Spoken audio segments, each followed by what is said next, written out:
તમે નિર્મલનગરનો રોડ જોવા કેમ નહીં આયા સાહેબ? ના નિરાકરણ કેમ નહીં? તો નિરાકરણ કેમ નહીં? તમે એમનો રાજીનામું આપવાની ચીમકી આલો. નિર્મલનગર આજે જવાબ સાહેબ.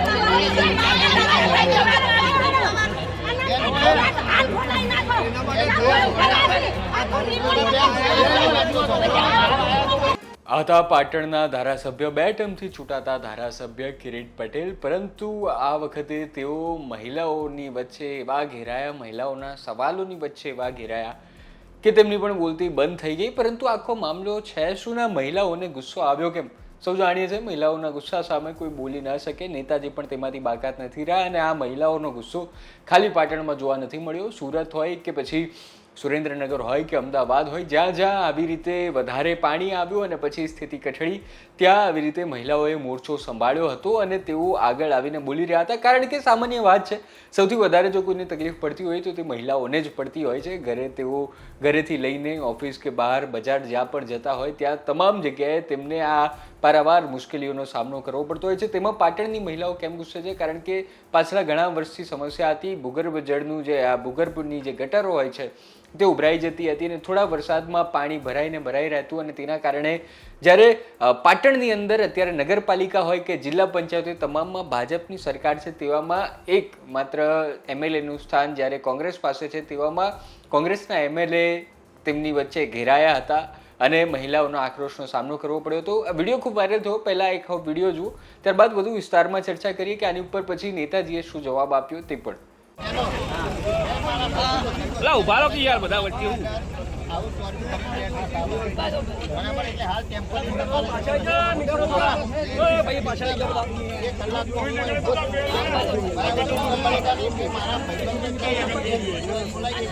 તમને એક નમ્ર વિનંતી હો કે પાટણની જનતા જંગી બહુમતીથી તમને જીતાડો. જંગી બહુમતીથી તમને જીતાડો. બધી જગ્યાએ પાણી વિના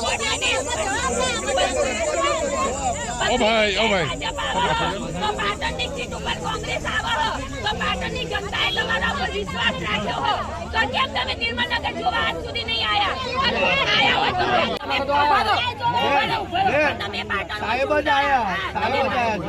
તમે પાટણમાં ચૂંટણા, પાટણની જનતા તમને બહુમતીથી લાવવા દર વર્ષે તો આજ સુધી તમે નિર્મલનગરનો રોડ જોવા કેમ નહીં આયા સાહેબ?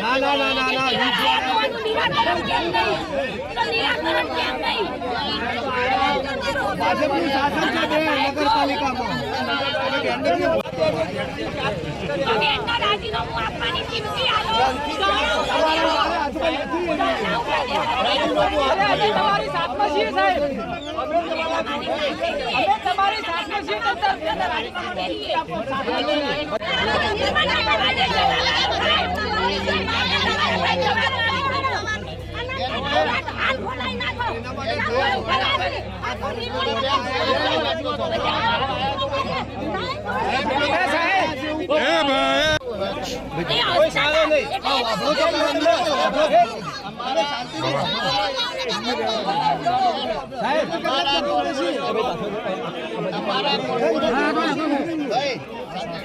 અમારા કોર્પોરેટરો જ્યારે રજૂઆત કરવા માટે જાય ઉભરાતી ગટરો તો છોકરા ઉપર ફરિયાદ કરે કે અમારી સાડી ખેંચી અમારા નાક આવે જ બેન છે એના નાના છોકરાના ઉંમરના છોકરા ઉપરથી મને ખૂણા મળી ગયા. હવે મૂળ વાત તમે સમજી ગયા હશો કે આખો મામલો હતો શું અને તેમાં મહિલાઓ એટલે આક્રોશિત હતા કે તેઓ નેતાજીને પણ બોલવા દેતા નહોતા. પછી કિરીટભાઈએ બાજી સંભાળી અને ત્યારબાદ તેમણે કહ્યું કે એ જે આખો રોડ જે છે તે અત્યારે ટેમ્પરરી જે છે તે બનાવી દે છે અને ત્યારબાદ તેમણે જે ખુલાસો કર્યો તે પણ મહત્વનો છે. અને નગરપાલિકા આટલી અણઘડ રીતે ચાલે છે તે પણ જોવાનું રહ્યું. આરોગ્ય વિભાગ એટલું ખરાબ રીતે કામ કરે છે તે પણ જોવાનું રહ્યું. કારણ કે તેમનું એવું કહેવું છે કે એ આખો જે વાલ્વ છે એ બગડી ગયો હતો અને પાછલા 9 મહિનાથી તે રિપેરિંગ કરાવાયો નથી અને તેના કારણે આવી સ્થિતિનું નિર્માણ થયું હતું. અને જનતાએ કીધું કે તમે આ મામલો ગાંધીનગર પહોંચાડો અને પછી નેતાજીએ પણ કહ્યું છે કે હવે તેઓ ગાંધીનગર આ વાત કરશે આ મામલે અને ન થાય તો અમે આંદોલન પણ કરીશું. એ પહેલા તમે નેતાજીની આ બાઇટ સાંભળો. દુઃખની વાત એ છે કે જ્યારે બહેનો રજૂઆત કરવા માટે ગઈ ત્યારે ચીફ ઓફિસરનું વર્તન, હસવાનું, એમને કોઈ જવાબ નહીં આપવાના, એમને સાંભળવાના નહીં. એના લીધે આજે અમે અમારા વિસ્તારના કોર્પોરેટરો અને અગ્રણીઓ સાથે આ વિસ્તારની મુલાકાત લીધી છે. ખરેખર બહુ ગંભીર બાબત છે. જે ગટરની અંદર પીવાના પાણીની અંદર ગટરનું પાણી મિક્સ થાય છે. આ જોવાની જવાબદારી એ આરોગ્ય વિભાગની પણ છે. આરોગ્ય વિભાગને પણ હું અધિકારીને ફોન કરું છું અને લોકો જઈ શકે, બાળકો સ્કૂલમાં ના જઈ શકે એવી પરિસ્થિતિ છે. એટલા માટે આજે મેં મારા ખર્ચે મારા મિત્ર પાસેથી વેટ મિક્સ અને જે ચોર્યું રેતીનું હોય એ મંગાવી અને નગરપાલિકાનું જેસીબી મંગાવી અને જે હાલ પૂરતી સમસ્યાનો હલ થાય એ માટે પ્રયાસ કર્યા છે. 1 અઠવાડિયાની અંદર આ પમ્પિંગ સ્ટેશન ચાલુ થાય, નહીં થાય તો અમે નગરપાલિકા કે જીયુડીસીની ઓફિસમાં જઈ અને ધરણા કરીશું. પરંતુ જે 9 મહિનાથી બહુચર માતાનું જે પમ્પિંગ સ્ટેશન છે એની રાઇઝિંગ પાઇપ એ તૂટી ગઈ છે. આ બાબત નગરપાલિકાનું તંત્ર જીયુડીસી સારી રીતે જાણે છે, પરંતુ 9 મહિનાથી હજુ સુધી રિપેરિંગ કરવા માટેનું કોઈ ટેન્ડર કરવામાં આવ્યું નથી. માત્ર ટોપીઓ પહેરી અને બાબલાઓને લઈ અને ફરવાથી પાટણની જનતાનો સમસ્યા ના આવે. પાટણની જનતા હવે જાગૃત બની છે. આ બાબતે હું મંગળવારે મુખ્યમંત્રીશ્રીને અને શહેરી વિકાસ મંત્રીશ્રીને પણ મળવાનો છું. ચોમાસું છે, હું સમજુ છું કે ચોમાસાની અંદર કામ ના થઈ શકે, પરંતુ 1 અઠવાડિયા કે 10 દિવસની મહેતલ આપીશું અને એ 10 દિવસની અંદર આ કામ શરૂ નહીં થાય તો જ્યાં સુધી આ શરૂ કામ નહીં થાય ત્યાં સુધી હું જીયુડીસીની ઓફિસની અંદર ભૂખ હડતાલ કરવાનો.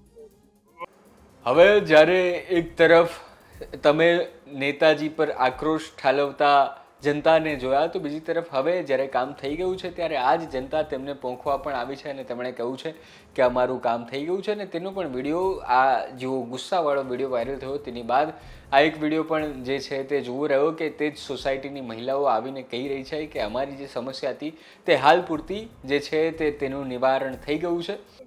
અમે નિર્મલનગરના રહેવાસી છીએ. શનિવારે અમારો રસ્તાનો પ્રોબ્લેમ હતો, પાણીનો રસ્તાનો પ્રોબ્લેમ હતો, તો અમે શનિવારે ચીફ ઓફિસર પાસે ગયા અને અમે પ્રશ્ન માંગ્યો કે અમને હાલ તાત્કાલિક અમારા ગટરના રસ્તાનું નિવારણ કરી આપો ચોમાસા પૂરતું.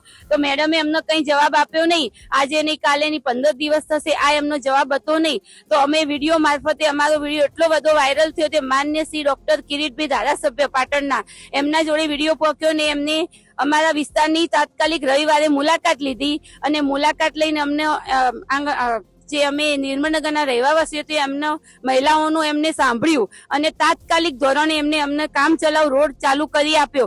એમને એમના સ્વખર્ચે જીસીબી થી જે કોન્ક્રીટ, રેતી, સિમેન્ટ બધું મંગાવી અને આખો દિવસ ધારાસભ્ય શ્રી અને નગરપાલિકાના કોંગ્રેસના કોર્પોરેટરો હાજર રહી અને રોડ તાત્કાલિક અમને બની આપ્યો. હાલ કામ ચલાવ રોડ અમને બની આપ્યો અને બીજું કે હાલ જે કાયમી રોડનો પણ અમને જવાબદારી